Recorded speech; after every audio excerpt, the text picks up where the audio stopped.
Jana tuliweza kuona kuna vile ambavyo serikali iliweza kusisitiza mambo ya live coverage. Na hiyo maneno ninasikia iliweza kufanyika masaa kutoka saa 7 masaa ya mchana hivyo. Na baada ya hiyo live coverage kuweza kusimamishwa, hapo ndipo mambo iliweza kufanyika, mambo ambayo hayakuwa mazuri. Hapo ndio wakati kuliweza kupatikana na watu wengi sana ambao waliweza kufanya looting katika masupermarket na kuchoma vitu sana sana mali ya serikali. Tunaweza omba president wetu aweze kusikia venye Wakenya wanasema, kwa sababu Wakenya wako na right ya kujua nchi yao inaendelea namna gani. Kwa hivyo watu wa media wanastahili kusapotiwa hata na serikali ndio waweze kufanya hizo coverage vizuri, ndio waweze kujua ni nini inaendelea katika nchi yao.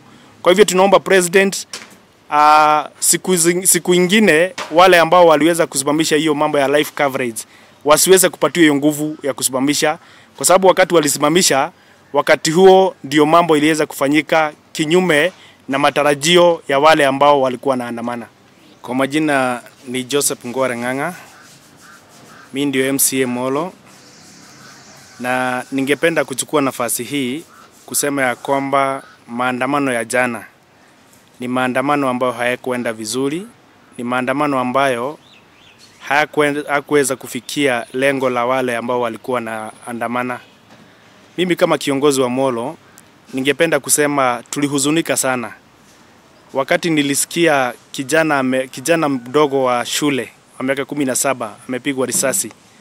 Hiyo kitu iliweza kunifanya nikakuwa na huzuni mwingi, na ninajua Gen Z walikuwa na yale mambo ambayo walikuwa na andamana ndio waweze kuwafikia ama ndio serikali iweze kusikia. Lakini wakati maandamano iliendelea, maandamano haikwenda kwa ile njia ambao labda walikuwa wamepanga. Kuna mambo mengi sana ambayo yalifanyika Molo.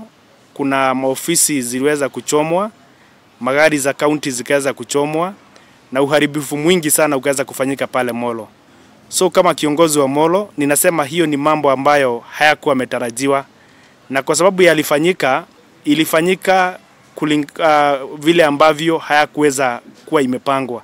Kwa sababu wakati Gen Z walikuwa wanafanya maandamano wakati wa asubuhi, wao walikuwa wanafanya maandamano ambayo ilikuwa ni ya amani, lakini iliweza kwenda ikakuwa ni maandamano ambayo hayakuwa ya amani. Kwa hivyo ninasema serikali iko na jukumu la kuweza kusikiza wale ambao walikuwa naandamana. Wale ambao walikuwa genuine demonstrators, hao ndio ambao wanastahili kusikizwa na serikali.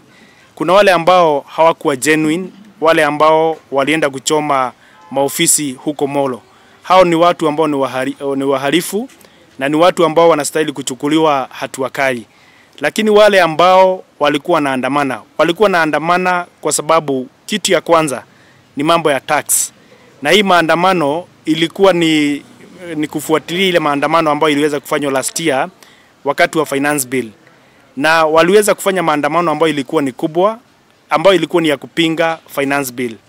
Jambo la pili ambalo wa Gen Z wamekuwa wakipigania freedom na safety ya kila Mkenya.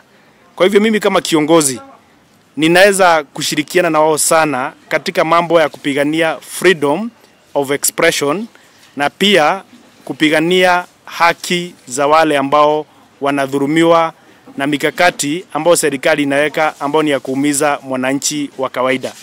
Kuna hii mambo ya finance bill, hii mambo ya kupandisha bei ya kuishi, ama hii mambo ya kupandisha the cost of living. Kwa hakika mwananchi wa kawaida anapitia mashida ambazo ni nyingi. Tunajua kabisa serikali inastahili kupata tax ndio iweze kurun system za serikali, lakini haistahili ati kuovertax mwananchi ati ndio waweze kufanya mambo ambazo wamepanga kuzifanya katika zile budget ambazo wamepanga kuzifanya. Kwa hivyo mimi ninasimama na Gen Z wa Molo, na ninasimama na wao kwa sababu si wao peke yao, ni Kenya mzima kuliweza kufanywa maandamano. Kuliweza kufanywa maandamano kwa sababu wako na kero ambalo linawaumiza, wako na kitu ambao inawaumiza. Mimi naomba president wetu, kwa sababu yeye ni mungwana, yeye ni mzazi kama mimi, aweze kukaa chini na hawa Gen Z ndio aweze kujua shida ni nini. Ni nini hii inafanya wanatoka vile ambavyo waliweza kutokelezea jana na kuweza kufanya maandamano ambayo ilikuwa ni kubwa kama yenye tulisikia siku ya jana. Kiongozi yeyote, hata president yeye mwenyewe, ni kiongozi ambaye anastahili kuwa mtu wa kusikiza. Anastahili sasa kuwa mtu ambaye atapanga mpango ya kuweza kuelewana na hawa wenye wanaandamana. Hawa wenye wanaandamana hawawezi wakaandamana bila kuwa na sababu ya kuandamana. Wanaandamana kwa sababu wako na sababu. Kwa hivyo zile vitu ambazo zinaumiza, zile vitu ambazo zinafanya wanaamuka mapema kwenda kufanya maandamano, hizo ndizo vitu ambazo president wetu anastahili kusikiza, na kwa sababu tunajua ako na uwezo, kwa sababu yeye ndiye baba wa taifa, aweze kusuluhisha zile shida ambazo Gen Z wanapitia na Wakenya pia wanaweza kupitia zile shida ambazo wanapitia. President aweze kusuluhisha kwa sababu tunajua ako na uwezo na tulimpea uwezo wakati tulimchagua.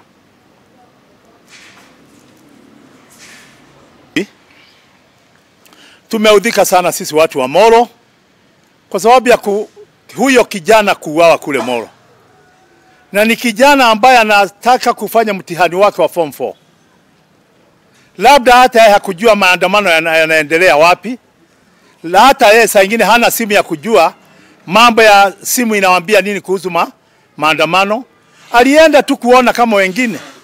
Saa nyingine akajiunga kwa sababu ulikuwa ni umati na kila mtu anaingia. Na hilo jambo likatokea kwake. Hiyo ni kuonyesha huyo alilengwa na mtu. Akiwa ni mtoto wa shule, alikuwa barabarani, alilengwa na mtu akauawa. Jambo hilo ni jambo baya sana. Nataka kuomba polisi, tuulize commissioner wa polisi Bwana Kanja, tafadhali askari wako watumie risasi za mipira, lakini risasi ya chuma ya kuua.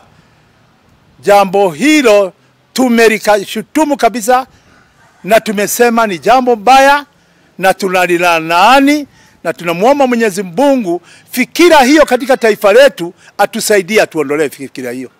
Na mimi najua wale wote ambao waliuawa katika Kenya, wazazi, ndugu, walioshuhudia, waliokuwa pamoja, wana huzuni kubwa sana. Na hatutaki taifa liwe likishikwa na huzuni kama hiyo. Na mimi naomba rais wetu, once again rais wetu, kaa chini na hawa watoto ni wako. Zungumza na hawa. Njia ya kushinda ni kubwa. Hakuna mtu ambaye anashikilia ushindi wako. Anayeshikilia ushindi wako ni mwananchi wa kawaida wakiwa na hawa Gen Z. Hawa ndio wako na ushindi wako. Sio wale wada kuzunguka, hawa ndio wenye ushindi wako. Mungu awabariki sana. Yeah.